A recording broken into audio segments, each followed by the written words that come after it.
This used to be a Target store, like a Target Express, under this mural here, which is really impressive. And I wondered if they did something on purpose or not. I'm not sure which came first, the mural or the...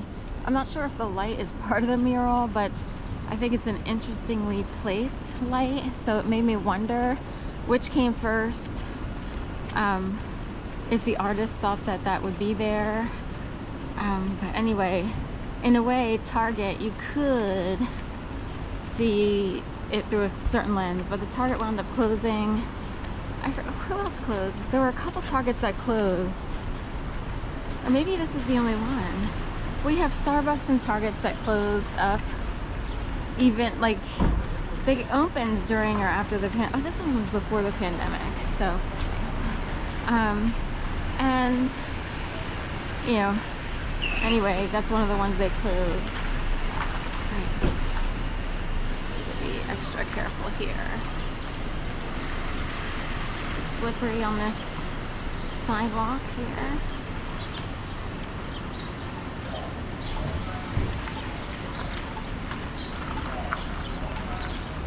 Not all sidewalks are created equal, and Philly's kind of a death junkie town, so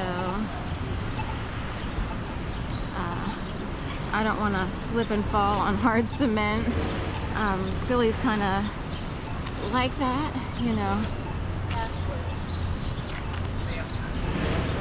Even new stuff like heated brick that's supposed to melt, the ice. Interestingly, as an experienced walker around the city, well, first of all, brick is slick, so that's one rule to remember. And it's neat if it were to melt it and maybe dry it, but in that stage where it's melting, it's extra slick. That's the trick. Like, it seems perfect, but only until it's dry is it, you know, the most optimal for walking without slipping. Alright, Bingham Gas. Just walking slowly. This morning, walking west on Sansom towards 13th.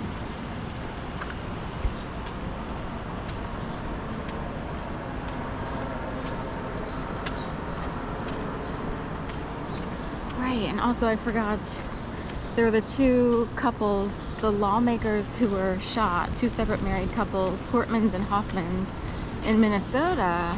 That is scary, that someone would just walk up, fronting as a police officer, and would shoot people in the face. Like, however they shot, I don't know. My imagery was they just opened the door and they were shot, and then, you know. And of course, two of those people, I guess the Hortmans died. One person from each couple was in the lawmaker world of government and stuff like that, it seems. So their spouses took a hit, potentially for the role of their spouse, spouses in government, lawmaker-ish stuff, which is Congress, House of Representatives, Senator, stuff like that. Either a lawyer or a lawmaker would be in Congress, where bills come up, you know. I'm just a bill, Capitol Hill. That's an old cartoon that was kind of inserted as sort of a commercial-ish in between cartoons, so that kids would understand or start to learn like how laws get made, kind of. I'm just a bill sitting on Capitol Hill.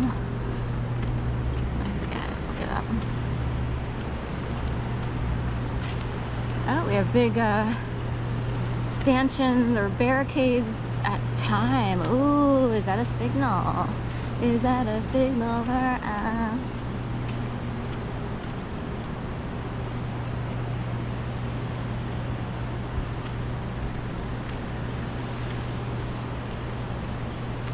Only a matter of time.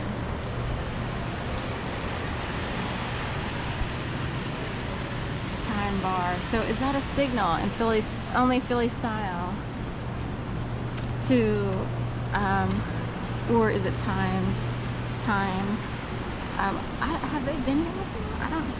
I can't remember why they would put them up like for festivals and stuff. I don't know if they use them. I see them from time to time, but they're at times, so that would be like symbolism or a message to people. So I don't know what it means. I don't know for certain, but I would wonder if ice is on the table.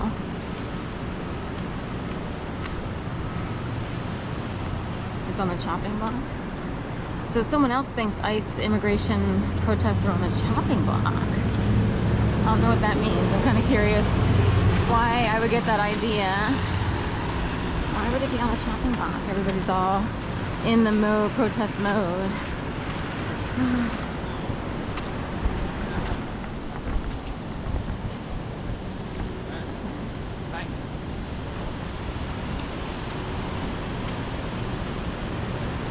And if it could say it were to break out into all-out chaos, usually it's controlled. Like in LA, all of the chaos is occurring in a specific area. So the entire, city of Los Angeles, everyone would have to agree to go crazy. But there are a lot of people who, even if they agree with the politics, they are okay with their lives. They don't want it messed up. They want their house to be okay. But what happens to people on the streets in the chaos? Are they pulled into it? Do they have to avoid it? Like what's the dealio there? Or are they continually scared and made to worry? Big people love to scare people who are vulnerable and would worry more about their well-being. And it's a gross display of idiocy on the part of the person, the person who has too much time and power on their hands, to scare people who have been expendable, who are cast. Some people see homelessness as a reflection of abuse of power. You have to see the bigger picture, you see. So, and there are pigs who will outright be hypocritical, and they'll point at people who are on the streets or who maybe sought out drugs to medicate themselves because of how bad the dynamics are wherever they grew up or what have you. And and they will blame people that they hurt and raped. There are big, gigantic people with a lot of time and money on their hands, and they will blame those who they intentionally hurt. And they will keep pointing the finger. You're bad, you did this, you wound up, you're on drugs, you're this, you're that. And it's like, when does it end where the big fat pigs stop pointing the finger at the people they raped? When does that end? Ladies and gentlemen. So this is a liberal city, but there is a lot of truth in that. Half the people who have more either stole it outright by manipulative, abusive tactics. That's about it. Okay. That could be through marriages and even having the intention of breaking up other people's marriages. You could even be in a marriage and almost with your first husband could agree